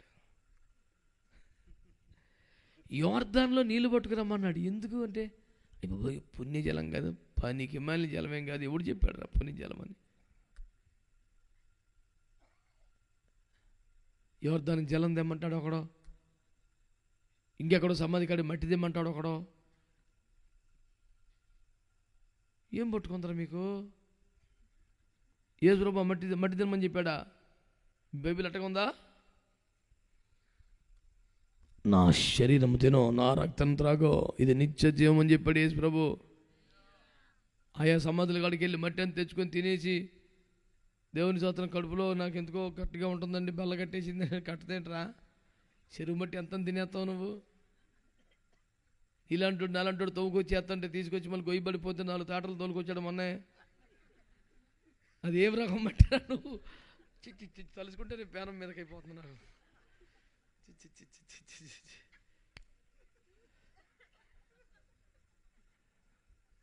నువ్వు గాల్లో చూడబడ్డావా? చెరువు మట్టి ఎప్పుడు చూసినోడు కదా. ఏ దేశం నుంచి వచ్చావు నాయన? ఇంత ముద్దలు మట్టలు తెచ్చుకోవటం, చిన్న చిన్న గోళీలు చేసుకోవటం, మేడ మీద దారి పెట్టుకోవటం, గలగల్లాడకి సీసాలో పెట్టుకొని పొద్దున్నేసి బీపీ మాత్ర వేసినట్టు, థైరాయిడ్ మాత్ర వేసినట్టు, మళ్ళీ దానికి ఏజు రక్తం అంటున్నాడు. ఇట్లాంటి మానేయండి అయ్యా, మీరు దండం పెట్టి చెప్తా. ఏం చేయాలి మరి? అబ్రహాము కన్నబడు రూపమును కాదు, కలిగిన మేలును కాదు, వినబడుతున్న వాక్యాన్ని ఫాలో అయ్యాడు. స్తోత్రం చెప్పండి గట్టిగా. మనం దేన్ని నమ్మాలి? వాక్యాన్ని నమ్మాలి. దేన్ని ఫాలో అవ్వాలి? వాక్యాన్ని ఫాలో అవ్వాలి. ఏం ప్రకటించాలి? వాక్యాన్ని ప్రకటించాలి. ఇటు తినేదేమంటే చెప్పేది సోదే. వాక్యం తిన్నవాడైతే, వాక్యం ఆరాయించుకున్నాడైతే, వాక్యంతో బలపడినైతే వాక్యం ప్రకటిస్తాడు. 4 ముక్కలు చెప్పరా మైక్ ఇస్తే ఓసారి ఏం జరిగిందంటే మరి అదే చెప్తాడు. ఎందుకంటే ఇది చదివి వచ్చింది ఆడ 15 సంవత్సరాల బైబిల్ కొని ఒక్క పేజీ నలగలేదు ఆడి దగ్గర. ఎందుకని మాట్లాడరా? పెళ్ళినాడు సూట్ కన్నా ఖరీదైన పట్టు చీరల కన్నా ఎక్కువ బైబిల్ ఆడికి గుడ్లో పెట్టి తీడు. రోజువారీ వాడకం కాదు బైబిల్ అంటే, అదొక అమూల్యమైన అద్భుతమైన వస్తువు. దానికి మళ్ళీ ఒక తెల్ల సంచి ఒకటి కుట్టించాడు, అందులో పెట్టి గుట్లో పెడతాడు. రేయ్ బైబిల్ ముట్టుకోబాకు, రాదే ముట్టుకోబాకు, కోటలకు వెళ్ళినప్పుడు ప్రార్థనకి వెళ్ళినప్పుడు తీయాలా, నీకు నాలాలి బైబిల్. ఎట్లా తయారయ్యారు ఏందండి? చదువుకోవాలి చక్కగా బైబిల్ ప్రతిరోజు. హల్లెలూయా చెప్పండి, హల్లెలూయా. దేవునికి మహిమ కలుగునుగాక. అబ్రహాం అంటే కనబడడు రూపమని కాదు, ఆకారమని కాదు, ఆచారమని కాదు, మూఢనమ్మకాలు కాదు, అద్భుతాలు కాదు, వినబడుతున్న వాక్యాన్ని నమ్మినవాడు, వాక్యాన్ని ఫాలో అయినవాడు, వాక్య ప్రకారం బ్రతికినాడు. ఎక్కడికి వెళ్ళిపోతున్నావురా తెలియదు, ఎందుకు వెళ్ళిపోతున్నావురా చెప్పాడు. దానిలో ఏర్పాట్లు ఏంటి అది చెప్పలా. మరి ఏమైనా పరిస్థితి ఎందుకు ఆయన మాట మీద నమ్మకం కుదురుతున్నావు, నేను వెళ్ళిపోతాను. ఒకటి, అబ్రహాము దేవుడు అంటే తెలుసా? వాక్యాన్ని నమ్మిన వాళ్ళందరికీ దేవుడు. ఆమేన్ చెప్పండి. వాక్యం అన్నాక అట్టు ఉంటుందని అటు జరుగుద్దా? ఏదో అటు రాస్తారంతే అన్నవాడికి దేవుడు కాదు. వాక్యంలో రాశాడంటే జరుగుద్దే నేను నమ్ముతున్నాను అన్నవాడికే దేవుడు. స్తోత్రం చెప్పండి గట్టిగా. నువ్వు మతంలో చేరిపోవటమో, మతం పుచ్చుకోవటమో, డబ్బులు కడతామో, మెంబర్షిప్ కొనుక్కోవటమో ఏమక్కర్లేదు. వినబడుతున్న దేవుని వాక్యాన్ని నమ్మితే చాలు. ఈ రాత్రి దేవునికి స్తోత్రం కలుగునేగాక. ఆయన మాట్లాడే దేవుడు, ఆయన మాటల మోట పరిశుద్ధ గ్రంథం, ఇందులోని మాటలన్నీ దేవుని నోటి మాటలే. ఆయన మాట నమ్ముతున్నాను అనే విశ్వాసంలాగా రాగలిగితే ఎప్పటికైనా మనుషులను, ఎప్పటికైతే చచ్చిపోయిన వాళ్ళని, ఎప్పటికైతే సమాధుల్ని, ఎప్పటికైనా ఆచారాలని కాదని జీవముగల దేవుని మాటలు నమ్మితే ఆ మాట మనల్ని బ్రతికిస్తుంది, బాగు చేస్తుంది. దేవునికి స్తోత్రం కలుగునుగాక. చెప్పారా గట్టిగా అందరూ దేవునికి స్తోత్రం అని? హల్లెలూయా. 4వ వాక్యంలో చూస్తే అబ్రహాము అలాగున ఆయన చెప్పిన మాట ప్రకారం అందరిని విడిచిపెట్టి వెళ్ళిపోయాడంట. ఒరే నువ్వు దేవుడు నమ్ముకున్నావు కానీ మమ్మల్ని వదిలేసి వెళ్ళిపోతాం ఏంట్రా అన్నారు పెదనాళ్ళు, చిన్నాళ్ళు, అన్నయ్యలు, తమ్ముళ్ళు. దేవుడు అంటున్నాడు, నానా నేను నీకు ఒక నూతన దేశాన్ని స్వాస్థ్యంగా అనుగ్రహించబోతున్నాను. నేను నీకు చూపించబోయే దేశానికి వెళ్ళిపో. స్తోత్రం చెప్పండి. నేను దేవుణ్ణి నమ్మానంటే చాలదు. దేవుని నమ్మినవాడు ఆ దేశానికి ప్రయాణం ప్రారంభించాలి. దేవునికి స్తోత్రం కలుగునుగాక. హల్లెలూయా. నన్ను ఒక పెద్ద మనిషి అన్నాడు, మీరు అంతా బాగానే ఉంది కానీ పాస్టర్ గారు ఎంతైనా మీరు అమెరికా తొత్తులేమో, ఇజ్రాయేల్ పెట్టలేమో, అట్టే వెళ్ళిపోతారేమో, మళ్ళీ వదిలేస్తారేమో. ఊరుగా ఎవడో దొంగడు చెప్పాడు మీకు ఆ మాట, పాపిష్ట మాట అది. నేను ఈ దేశాన్ని వదిలిపెడితే యేసు రక్తం ఏం చేయం, పరలోకమే. స్తోత్రం చెప్పండి, చెప్పు హల్లెలూయా చెప్పు. అధ్యక్ష మైకుంటే ఇచ్చాయి. దేవునికి స్తోత్రం కలుగునుగాక. ఉద్యమం ఆపకూడదేక చెప్పేది మనస్ఫూర్తిగా కడుపులోని మాటలని చెప్పేది కానీ ప్రశాంతంగా ఉంటుంది ఈ పూట. దేవునికి స్తోత్రం చెప్పండి. ఈ దేశం ఆ దేశం కాదు, మొత్తం భూమి మీద ఉన్నదంతా తాత్కాలిక జీవితమే. మన కొరకు ఒక శాశ్వత దేశం ఉన్నది, పరలోకం ఉన్నది. దేవునికి స్తోత్రం కలుగునుగాక. ఈ అబ్రహాము గురించి హెబ్రీ పత్రిక 11వ అధ్యాయం 14-15 రాస్తాడు. వారు ఏ దేశం నుండి వచ్చిరో ఆ దేశాన్ని జ్ఞాపకం ఉంచుకునే ప్రయత్నం కూడా చేయలేదంట. ఎందుకనగా వారు మరి శ్రేష్టమైన దేశమును కోరుతున్నారు. ఇజ్రాయెల్ దేశాన్ని కాదు కోరేది, అమెరికాని కాదు కోసేది, ఇంకా దేశం కాదు కోరేది. ఆంధ్ర రాష్ట్రం కొత్తగా విడిపోయినటువంటి ప్రారంభ దినాల్లో ఏపీ 24/7 ఛానల్ ఒకటి ఉండేది. ఆ ఛానల్లో ప్రతి మంగళవారం నేను వాక్యాన్ని చెప్పేవాడిని. ప్రారంభంలో 14-15లో అందులో వాక్యం చెబుతా, అమెరికా దేశంలో ఉన్నటువంటి తెలుగు బిడ్డలారా, ముఖ్యంగా క్రైస్తవులారా, మీరు అమెరికా దేశం వెళ్ళడానికి చేసిన అప్పులు తీరిపోతే, ఒకవేళ సొంత కొంప కట్టుకోగలిగితే, ఇప్పటికిప్పుడు తెంపుకొచ్చేసిన మీ పేనం మీదకి వచ్చి అంత ఇబ్బంది ఏమో లేకపోతే కనుక వచ్చేసేయండి, ఇక్కడ రాకుండా చేస్తున్నాను. ఇదేందిరా, మా సంఘంలో అందరూ అమెరికాలో ప్రార్థన చేస్తుంటే ఈయన అమెరికా వెళ్ళి వచ్చేయమంటున్నాడు ఏంది అని నా మీద మామూలుగా రాయల కామెంట్లు ఎవరైనా 72 అందరూ. నేను చెప్పిన సువార్త ఏంటంటే కడవరి ఉద్యమంలో ఎండ్ టైమ్ రివైవల్ అమెరికా పాత్ర లేదు, బైబిల్లో ఉంది. దాని పేరా లేదు అక్కడ. యెషయాగ్రంథం ఏసుకెళ్ళి చదువుకో నువ్వు, దాన్ని ఊసలేదు. దానికి పెద్ద సీనే ఉండదు. కడవరి ఉద్యమంలో మీరు అక్కడే ఉండిపోయి అదే చిన్నపాటి పరలోకం అనుకుంటున్నారు. అట్టేం కాదు. మనం అందరం కూడా మీరేం బాగుపడితే, మీ అప్పులు తీరిపోతే, సొంత ఇల్లు కట్టుకుంటే, 10 ఎకరం కొనుక్కుంటే మాతృభూమికి వచ్చేయండి, 10 రూపాయలకి ఎక్కడ ఉపయోగపడండి, ఈలోపు పరలోకం వెళ్ళిపోయి లోపు మన దేశానికి ఏదైనా పావులో ఉపయోగపడండి అని చెప్పా. అమ్మ బీపీ వచ్చేసింది ఒక్కొక్కడికి. సంఘంలో ఉన్న వారి యవనస్తులందరినీ చదువుకొని అమెరికా వెళ్ళమని మేము ప్రోత్సహించుచుండగా, వచ్చే ముందువా తిరోగమనవాది, అభివృద్ధికి విరోధి, దూరదృష్టి లేని మందమతి నాకు పెట్టారు టైటిల్. నేను ఇదంతా ఇప్పుడు ఎందుకు చెప్తానంటే మనకి అమెరికా పిచ్చేం లేదు. స్తోత్రం చెప్పండి. అంటే మీకు మనసులో పెట్టుకోండి, అందరికీ చెప్పకండి, మీకే చెప్తున్నాను. ఇజ్రాయెల్ దేశం వెళ్ళి ఒక బైబిల్ స్టడీ టూర్. అది మనకి ఇదేమన్నా పుణ్యక్షేత్రమా? అక్కడికి వెళ్ళి టాటామా చిచ్చి రక్తం ఏం చేయి. ఒక రాత్రి కాడ బయలుదేరితే తెల్లారిపాటికి ఎక్కుతారు సీనాయకుండా అందరూ. అది చాలా అతి భయంకరమైన కలువరిలో మొదలాయే ఈ ప్రేమ మార్గం, కరుకైన ఇరుకైన ఈ సిలువ. అట్లా అంతకన్నా ఘోరంగా ఉంటుంది. అది పెద్ద పెద్ద రాళ్ళు జారిపోయేలాగా ఉంటాయి. దేవునికి స్తోత్రం. నరకం అన్నమాట, అంత భయంకరం. మొత్తం 58 మంది దైవజనులు, 57 మంది కూడా సీనాయకొండకి ఎక్కారు. నేను ఒక్కనే దేవుని కృపలో కింద ఒక హోటల్ ఉంటే అందులో పడుకున్నాను. నేను అలా అందరూ కలబడి పొట్టతో పాకినోడు ఒకడో, మోకాల మీద దేకినోడు ఒకడో, కొట్టుకుపోయి ప్రభు అందరూ క్షమించడుగా, నన్ను క్షమించడుగా. అందరూ పెద్దోళ్ళు, నేనేమనట్లేదు. అందరూ సడలేనా ముఖమే వాడిన కాళ్ళ. నేను కింద కూర్చొని మంచి అందరూ వచ్చేపాటికి బయట కుర్చీ వేసుకుని కాఫీ తాగుతున్నా. వచ్చిన అన్నా నువ్వు రాలేదా అంటే సేన ఎక్కలేదు. మహిమకరం అనుభవం కోల్పోయాగా. ఎందుకు కోల్పోతా? అసలు ఏందన్నా సేన ఎక్కలేదు నడిచలేమొచ్చే చచ్చే ఎట్ చేస్తామనుకోలేదు. నేను తప్పుడు పని చేశానా? ఇట్ట నువ్వు ఎంత చెడిపోయావు ఏంటన్నట్టు మాట్లాడాడు నన్ను. యెరూషలేము వచ్చి సేన ఎక్కవా నువ్వు అంటే ఎందుకు ఎక్కాలన్నా? అదేంది అందరు ఎక్కుతున్నారుగా, అందుకే నేను ఎక్కలా. పదుగురాడు మాట పెద్ద మాట అందరు ఎక్కితే ఎక్కాల. ఏంది సిద్ధాంతం ఏంటి? గలతీ పత్రిక 4 ఒక వాక్యం చదివిచ్చా. శారముతో వాగ్దానంకు నిబంధన ఉంది, హాగరుతో ఈ నిబంధన ఉంది. ఆ రెండు కొండలు నేటు అరేబియా దేశంలో కనబడుతున్న ఆ సీనాయి కొండయే ఆ హాగరు. ఇంతకీ హాగరా మనకి సంబంధం లేదా?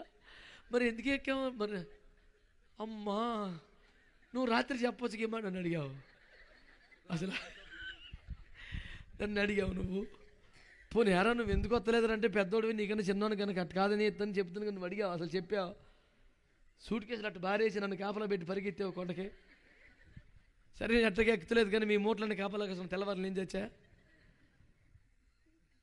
అది యెరూషలేమైనా అది అమెరికానా? మనకి పుణ్య దేశాలు పుణ్యయాత్రలు కాదు కాదా?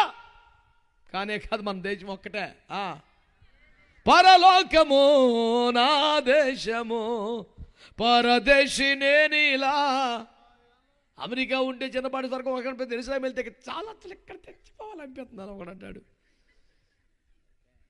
నాకు అట్టేమనిపించలా. దేవుని స్తోత్రం. హల్లెలూయా. బతికినంతకాలం దేవునికి స్తోత్రం. ఉన్న ఊరిలో కన్నవారి మధ్య దేవునికి సాక్షిగా బతుకుతూ ఈ భూమికి ఏమన్నా పావులో పరగ ఉపయోగపడి ఇది వదిలిపెట్టి తిన్నగా పరలోకం వెళ్ళిపోతాం తప్ప మధ్యలో భయ్యా ఇంకేం అక్కర్లా. స్తోత్రం చెప్పండి. హల్లెలూయా. అదేదో లాస్ ఏంజల్స్ అంటే మొత్తం లాస్ అయిపోయిందంటగా. దేవునికి స్తోత్రం. నేను అన్నాను ఊరు తగలబడి ముందాలు భక్తి తగలబడిపోయింది కదా, విలువలు తగలబడిపోయినాయి కదా, తల్లి చెల్లి వరుసలు తగలబడిపోయినాయి కదా, ప్రాణాత్మ దేహముల యొక్క ఔన్నత్యం తగలబడిపోయింది కదా. కొంప తగలడితే ఏమందరబ్బా మళ్ళీ కట్టుకోవచ్చని బుద్ధి తగలడిపోయింది, నీ బతుకు తగలడిపోయింది, సంస్కారం తగలడిపోయింది, వావి వరుసలు లేని విలువలు లేని బతుకు అయిపోయింది నీ బతుకు. అది చూడు. తగలడిపోయిన కుటుంబాలు ఉంటే రీహాబిలిటేషన్ సెంటర్ తీసుకురావచ్చు, వాళ్ళకి ఏదైనా కాళ్ళని కట్టించవచ్చు. బతుకు బుద్ధి నాశనైపోతే ఎలాగరా నీతో చచ్చేది?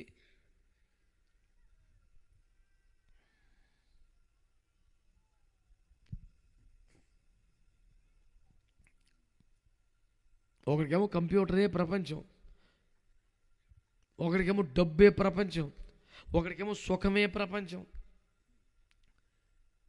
ఇంకొకడు ఉన్నాడు, యూట్యూబ్లో చూశాను మొన్న, అమెరికా నుండి వచ్చాడు, మద్రాసు వీధుల్లో పడి ప్రతి కొట్టుకాడు తినేస్తున్నాడు.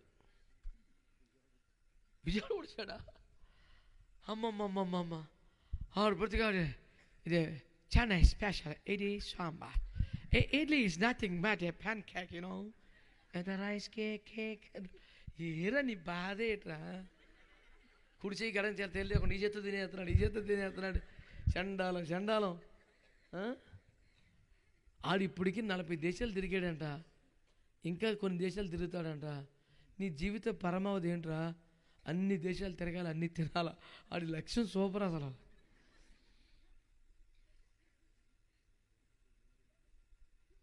తింటాకే ఇంకా ప్రాజెక్ట్ ఏం లేదు ఆడికి. ఈ 40 దేశాలు కూడా అన్ని రుచులు తిని మనకు చెప్తాడంటాడు.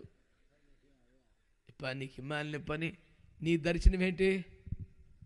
ఇశ్శాఖను అడుగు, ఆదికాండం 49లో ఆ దేశము రమ్యమైనది, అది విశ్రాంతి మంచిది, అక్కడ దాన్ని చూచి బయటకు భుజము వంచి వెట్టి చేసిన దాసుల వలె దేవుని రాజ్యం కోసం, దేవుని నామం కోసం, దేవుని చిత్తం కోసం అతడు ప్రయాసపడి దేవుని కొరకు జీవించాడు. దేవునికి స్తోత్రం చెప్పండి గట్టిగా. అందరూ చెప్పారా గట్టిగా? హల్లెలూయా. నీవు కనబడుచున్న రూపమును గాక, కలుగుచున్న మేలులను గాక, ఆచరిస్తున్నటువంటి సాంప్రదాయములను గాక, నీతో మాట్లాడుచున్న దేవుని వాక్యమును నమ్మితే నీకు అబ్రాహాము దేవుడు అయిపోయినట్టే. నమ్మితే చాలదు. ఆ దేశమును కనుక పరలోకానికి యాత్ర ప్రారంభించాలి. 84వ కీర్తనలో ఏమంటున్నాడు? యాత్ర చేయు మార్గములు వారికి అతి ప్రియములు. ఆగిపోవటం కాదు, యాత్ర చేయాలి. ఏ యాత్ర చేయాలి? చెన్నై వెళ్ళి నాగపట్నం వెళ్ళి అక్కడి నుంచి కొనదలు వచ్చి అక్కడి నుంచి ఇటు విశాఖపట్నం కొండగుడి దాకా నడుతువే నీ పని. ఏ యాత్ర చేయాలి నానా?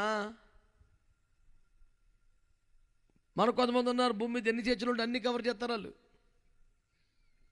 ప్రతి చర్చలో 6 మాసాలు ఉంటారు. ఎందుకంటే 6 మాసాలు వరుసగా పాట ఇస్తారు, హింసలు ఇస్తారు పాట. నవజీవన్లాగా అందరూ దేవుని ప్రేమ ఉంటుందా? ఈ చూసేసేగాళ్ళు మనకి పాట ఎత్తలేదని ఇంకో చర్చకెళ్తారు, అక్కడి నుంచి ఇంకో చర్చకెళ్తారు. మంచి మా చర్చకు వచ్చాడు ఒకడు, దేవుడు నాకు పాటలు పాడే వరం ఇచ్చాడు అంట. ఆ మొక్క విన్నాక మేము చెప్పాలా? దేవుడు నాకు పాటలు పాడే వరం ఇచ్చాడని విన్నాక మేం చెప్పాలి. నువ్వు చెప్పేది ఏంది? అయితే ఒక అవకాశం ఉన్నాడు, దా కూర్చో పాడన్నాడు. ఇక్కడ కాదు, నాకు మైక్ ఉండాలి. నేనేమన్నా నువ్వేం పాడతావు? వేసుకో దేవుడిని దేవుడు కాదని పాడతావా? నాకు ఎందుకు వచ్చిన బాధ నీతో? ఒకసారి పాడి వినిపించు నాకు. దేవునికి స్తోత్రం చెప్పండి. మేము 6 మాసాలకు వస్తున్నాం, మాకు ఎలాంటి అవకాశం రాలేదు, ఇంకెప్పటికీ రాదు. వెళ్ళిపోనా అవకాశాల కోసం మందిరికి కట్టడం అసలు బుర్రపని చేస్తున్నా నీకు? ఈ భూమి మీదే ఎన్నో అవకాశాలు ఉన్నాయి, అన్నీ వద్దనుకుంటున్నావు, దేవుడి దగ్గర పోదాం నేడుతున్నావు, అందుకు రావాలి గుడికి. యాత్ర చేసే మార్గం నీకు ఇష్టం అవ్వాలి. ఆదికాండం 22వ అధ్యాయం 12వ వచనములో 17వ వచనములో నీ ఒక్కగానొక్క కుమారుడు నాకు ఇయ్య వెన్ను తీయలేదు గనుక ఇందు మూలముగా దేవునికి భయపడు వాడవని నాకు కనబడుచున్నది. 17వ వచనములో నీ ఒక్కగానొక్క కుమారుడు నాకు ఇయ్య వెన్ను తీయలేదు కనుక ఇదిగో నీకు ఈ ఆశీర్వాదం అని చెప్పాడు. అంటే అబ్రహాం అంటే ఏంటి తెలుసా? దేవుని కొరకు వెనక తీయడు అనండి.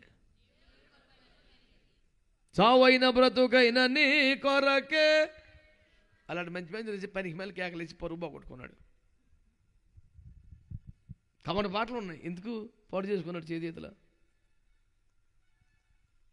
నీ సాక్షిగా అన్నాడు, పఫునైపోయి. ఎందుకు? దేవుడిచ్చిన కృపను కాపాడుకోవాలా, మర్యాదగా నడుచుకుందాము అన్నాడు. చిల్లర ఎడితే అలాగుంటుంది. మంచి వాళ్ళందరూ స్తోత్రం చెప్పండి. హల్లెలూయా. కనుక దేవుని విషయములో ఎప్పుడు వెనకడికి వేసే లక్షణమే అబ్రాహాముకి. ఇక నమ్మాడా, ఈ త్రోవలోకి వచ్చాడా, ప్రభు మాట విన్నాడా, ఈ యాత్ర మొదలు పెట్టాడు, ఎరక్కలేదుగా. అందరినీ వదిలిపెట్టమన్నా, ఇష్మాయిల్ని పంపించమన్నా, ఇస్సాకును బలిపీఠం మీద పెట్టమన్నా అదే జరిగిన వెనకడిగేయటం లేదు. ఇక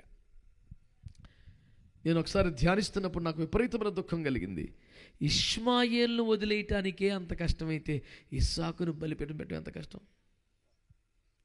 ఒక రోజంతా నేను తేరుకోలేకపోయా. అమ్మో ఏందయ్యా ఈ మాట ఎట్ట పట్టుకుంది నన్ను.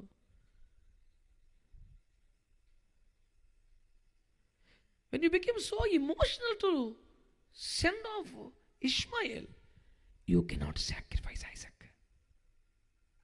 చాలా కష్టం. అది ఇష్మాయేల్ అయినా, హాగర్ అయినా, ఇస్సాక్ అయినా వెనక తీయడు. అబ్రహాము దేవుడు అనండి గట్టిగా. నేను అన్నాను, దేవుని కొరకు ఏది వదలటానికి వెనకాలేదండి ఆయన. మంచివే శ్రేష్టమైనవే వదలటానికి వెనకాడకపోతే, తమ ప్రాణమును కూడా ఇవ్వడానికి వెనకాడకపోతే, నువ్వు ఒక అక్రమ సంబంధాన్ని వదులుకోవడానికి ఆలోచిస్తున్నావేంటి? అసలు ఒక అవలక్షణం వదులుకోవడానికి ఆలోచిస్తున్నావేంటి? అక్రమ సంపాదన కోసం నువ్వు ఇంత ఆలోచిస్తున్నావేంటి? అక్రమ స్నేహాల కోసం ఇంత ఆలోచిస్తున్నావేంటి? చా విలువైనవి భాగ్యమైన వదిలేసుకున్నారు దేవుని కోసం. వాళ్ళు పాపాన్ని వదులుకోలేవా? ఈ దేవుడు నీకు దేవుడిగా ఉండాలంటే నీ డబ్బులు కాదు, కులము కాదు, మతము కాదు, ఆయన వాక్యాన్ని నమ్ము. కనబడుతున్న రూపాన్ని, ఆకారాన్ని, స్వరూపాన్ని కాదు. ఇక్కడి నుండి పరలోకానికి వెళ్ళే యాత్ర స్టార్ట్ చేయి. ఒక్కొక్క అనుభవంలోకి రా. మూడవది, వెనక తీయద్దు. దేవుని విషయంలో ముందుకే పైనము వెనుకకు తిరుగుమన్నట్టుగా సాగిపోవాలి. చేతులెత్తి అందరం దేవునికి స్తోత్రం చెబుదాం. మరొక మాట మీకు మనవి చేసి ముగిస్తాను బిడ్డలారా. ఇస్సాకు దేవుడు అనండి గట్టిగా. మరి ఇస్సాకు దేవుడు అంటే ఏమిటి? Same subject. ఇస్సాక్ అనే పేరుతో జీవించి మరణించిన వ్యక్తి మాత్రమే ఇది కాదు, కానీ ఇస్సాకు యొక్క విశ్వాసము, సమర్పణ అనుభవాల్లోకి వస్తే ఆయన మనకు ఇస్సాకు దేవుడు అవుతాడు అనే పాఠాన్ని ఇక్కడ కూడా మనం అప్లై చేసుకొని నేర్చుకుంటున్నాం. ఇస్సాకు గురించి 2 మాటలు చెప్పనా?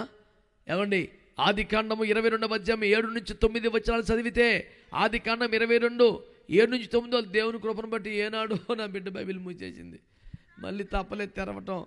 7 నుంచి 9 వరకు చదివితే అక్కడ ఏముందంటే, ఇస్సాకు అడుగుతున్నాడు, నాన్న కత్తి ఉంది, కట్టెలు ఉన్నాయి, బలిపీఠం ఉంది, అన్నీ ఉన్నాయి, కానీ గొర్రెపిల్ల లేదు నాన్న అని అడుగుతాడు. అప్పుడు తండ్రి గారు ఏమన్నారు? దేవుడు చూసుకుంటాలే నాన్న అన్నాడు. మళ్ళీ 2 కర్రలు తెచ్చాడు, 2 రాళ్ళు. నాన్న అంతా ప్రిపేర్ అయిపోయింది నాన్న, గొర్రెపిల్ల లేదు నాన్న. ఈ మాట ఎందుకు చెబుతున్నానంటే, అతడు పసివాడు కాదు. కొండను నాన్నతో సమానంగా నడిచి ఎక్కాడు, నాన్నతో సమానంగా రాళ్ళు మోసాడు, నాన్నతో సమానంగా కట్టెలు తెచ్చాడు. పైగా బలి అర్పణకి ఏమేమి అవసరమో ఎరిగినవాడు. గొర్రెపిల్ల లేదే అని ఆందోళన పడినవాడు. ఇన్ని చెప్పడంలో ఉద్దేశం ఏంటి? పసిపిల్లోడేమి ఎదిగినవాడే. కానీ అబ్రహాము కాళ్ళు చేతులు బంధించి బలిపీఠం పెడితే ఒక్క మాట మాట్లాడలేదా? నాన్న ఏంటి నాన్న ఇది? ఇంత అన్యాయం ఏంటి నాన్న? కన్న తండ్రివా, కసాయి వాడివా, ఇదేంటి నాన్న? కన్నందుకు చంపేసే హక్కు నీకుందా నాన్న? ఏంటి నాన్న ఇది? ఒక్క మాట మాట్లాడాల. అపోస్తలులు రాస్తూ అంటారు, ఇస్సాకు సమర్పించుకున్నాడంట. ఆమేన్.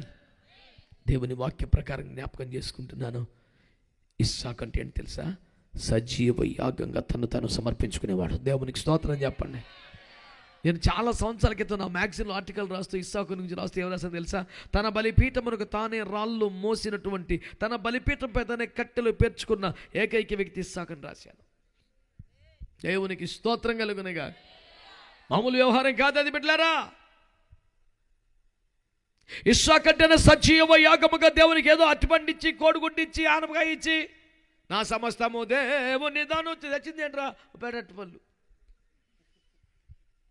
ఇదిగో దేవా నా జీవి అంటే కోడిగుడ్డు.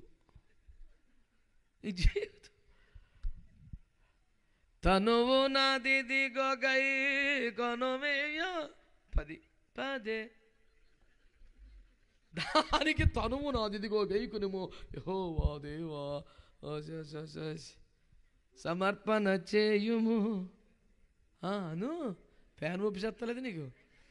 నీ దేహము ధనము సమయమును టైము వీడికి అసలు ప్రార్థన చేస్తాకి. దేహం ఎప్పుడూ అద్దెకిచ్చేసాడు చైతాన్ని గడికి. ఇచ్చేసే ధనమే, అందులో కూడా 10. ఇంతోడు దానికి మళ్ళీ అబ్రాహామును అడిగాను ప్రభువప్పుడు ఆ పడ కొట్టో, నువ్వు కొట్టే వాళ్ళడి 10. ఇవన్నీ దొంగ పనులు కదా. ఇస్సాకు సజీవ యాగంగా, డబ్బులు ఏమన్నా డబ్బులు, పనికి మేల డబ్బులు, నీ హృదయాన్ని నీ జీవితాన్ని దేవునికి సమర్పణగా పెట్టాలి కదా. సజీవ యాగముగా సమర్పణలోకి వచ్చిన వాడు ఇస్సాకు. దేవునికి స్తోత్రం కలుగునగాక. హల్లెలూయా. ఆదికాండం 4:63 అతడు పొలములో ధ్యానించుచున్నవాడు. స్తోత్రం చెప్పండి గట్టిగా. ఏం చేస్తున్నాడు? పొలములో ధ్యానిస్తున్నాడు. కొంప గోడు లేనుడు అనుకోవద్దు, ఆస్తిపరుడు, ఐశ్వర్యవంతుడు, పూటకి 400 మంది నాన్న కాలంలో భోజనం చేసినటువంటి కొంపది, దిక్కు దిమ్మనానికి క్యాండిడేట్ కాదు. నీకెంత పెద్ద ఇల్లున్నా, నీకెంత మంచి ఇల్లు ఉన్నా దేవుని మందిరములో ధ్యానించేటట్టు నువ్వు ఇష్టపడాలి. దావీదు తన పేరు మీద ఒక నగరమే కట్టుకున్నాడు. ఇల్లు కాదా, ఒక ఊరు కట్టాడు. నా కోసం ఇంత బీభత్సన మందిరం ఉంది, ఇంత ఇల్లు ఉంది, దేవునికి మందిరం లేదు కదా, ఆనక మందిరంకి ఏర్పాట్లు చేయాలనుకున్నాడు. నువ్వు వద్దులే నాన్న, యుద్ధాలు చేసావు కదా, కొడుకు గాడతాలని దేవుడు అన్నాడు. నీ జీవిత కోరిక ఏంటంటే యెహోవా ప్రసన్నతను ధ్యానించుటకు నా జీవితకాలం అంతా ఆయన మందిరంలో నివసింపకోరుతున్నాను. అతని జీవిత వాంఛే కోరికే మందిరంలో ధ్యానం చేయటం అంట. అంటే ఆన్లైన్లో వాక్యం అంటావు, ఫోన్పేలో సందా ఎత్తావు, చర్చికి అక్కడ తిరుగుతున్నావు. మా ఊరు ఒకడు అడిగా, అన్న ఈ గొడవ ఏంటంటే సింపుల్గా చెప్పాను నాన్న, నాకు పెద్ద కాస్ట్లీ మాటలు రావులా, సింపుల్గా చెప్తాను, ఆన్లైన్లో మన లైన్లోకి రావడం కష్టం వదిలే అని చెప్పాను. స్తోత్రం చెప్పండి. వాడు ఏం చేస్తాడో తెలియదు, ఏం చూస్తాడో తెలియదు, టీవీలో ఏం పెట్టాడు, ల్యాప్టాప్ ఏం చేశాడు, మందు కూడా చెవిలో పెట్టాడు. అప్పుడప్పుడు మనం బాధపడకుండా మన లైవ్లో ఆమె నన్ను కొడుతుంటాడు. పుట్టిదే ఆడు ఇంకా ఆమె చాలామందికి చెప్పాడు. అబ్రహం గారు 15 అధ్యాయాలు యేసుప్రభుకి ఆమె చెప్పి యువతలకు వచ్చిన తర్వాత మళ్ళీ ఆగరమ్మకి ఆమె చెప్పలా. నువ్వు ఏ లైన్లో ఉన్నావు అబ్బాయి? ఇస్సాకు ఆ రకం కాదు సార్, కాదు. పొలములో దేవుని ధ్యానం చేస్తున్నాడా? మందిరాన్ని మానకండే, ఆలయాలకు దూరం అవ్వకండే దేవుని బిడ్డలారా. రోజుకు బోల్డ్ వాక్యాలు విని ఎవడదన్నాడు. అన్ని వాక్యాలు విన్న తర్వాత కూడా నీకు ఆదివారం గుడికి రాలేదనిపించాలంటే ఆ వాక్యాలన్నీ దొంగబోతాలు అనమాట. వారం వల్ల ఇన్న వాక్యాలు నేను దేవుని మందిరానికి వెళ్ళాలని ప్రేరేపించలేకపోయినంటే నువ్వు విన్నది చెత్త వాక్యం కాదు. వారంలో ఇన్ని ప్రసంగాలు విన్న తర్వాత కూడా నువ్వు మందిరానికి వెళ్ళిన మమకారం రాలేదా, ఆరాటం కలలేదా, నేను దేవుని సందికి ఎప్పుడు వెళ్దాం అనిపించలేదా? నువ్వు అది చెప్పింది ఏంటి, నువ్వు విన్నది ఏందిరా?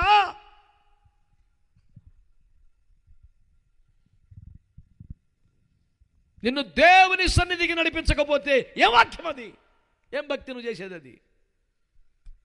ఇస్సాకు అంటే ఏంటి తెలిసిన? సజీవ యాగపు సమర్పణ. రెండో ఇస్సాకు అంటే ఏంటి తెలిసిన?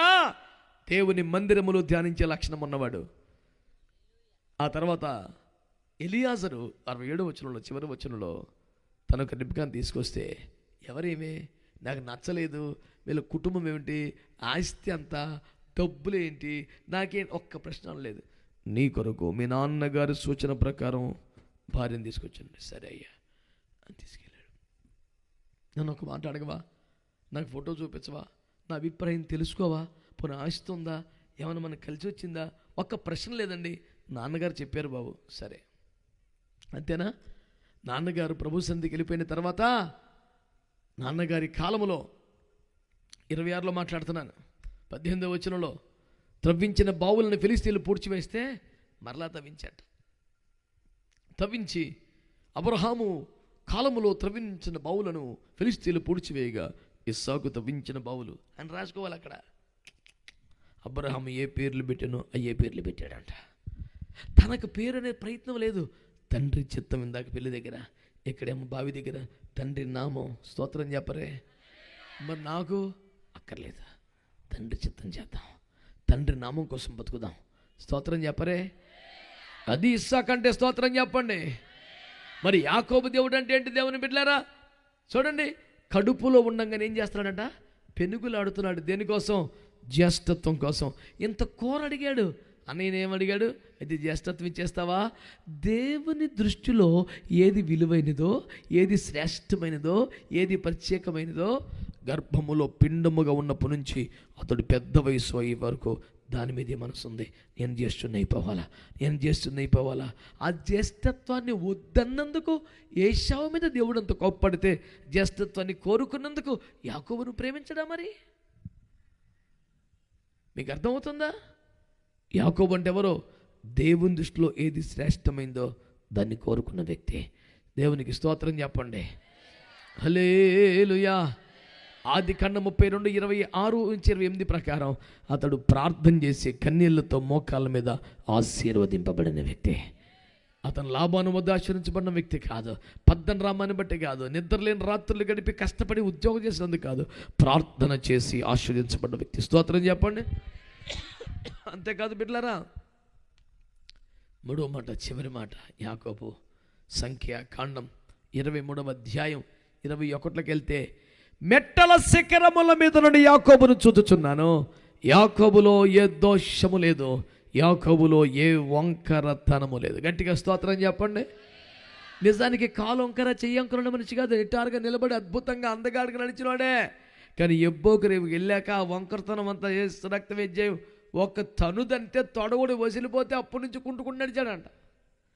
కుంటుకుంటూ నడిచిన తర్వాత దేవుడు అంటాడు, ఇతనులో ఇప్పుడు వంకరతనం పోయిందిరా అంటాడు. స్తోత్రం. శరీరానికి వచ్చిందేమో వంకర, కానీ బుద్ధిలో ఉన్న వంకర, మనసులో ఉన్న వంకర. మీరు ఎప్పుడన్నా విన్నారా లేదో? పల్లెటూరులో ఎవరన్నా తేడాగా మన మాటలు తిన్నకరా అని అంటే మాట ఎట్టి వస్తున్నాయా? ఏందా మాట అంటే? మాట మనకు వినబడుతున్న అక్షరం వేరు, వాడి లోపల భావం. ఆడు కొంచెం వంకర తింకర కొన్నాడాడు, తిన్నగా లేడాడు, సూటిగా మాట్లాడు, తేడా క్యాండిడేటాడు, వేరే వేరే అర్థాలు వచ్చేలాగా, మనసు గాయపడేలాగా, వ్యక్తిత్వం హననం చేసేలాగా మాట్లాడతాడాడు. కొంతమంది మాట తినకూడదు, కొంతమంది బుద్ధి తినకూడదు, కొంతమంది బతికే తినకూడదు. నేను యాకోబును కనుగొనుచున్నాను, అతనిలో ఏ వంకరతనము లేదు, దాని కింది వచనం, అతనిలో శకునము లేదు, దాని కింది వచనం, అతనిలో మంత్రము లేదు. స్తోత్రం చెప్పండి గట్టిగా.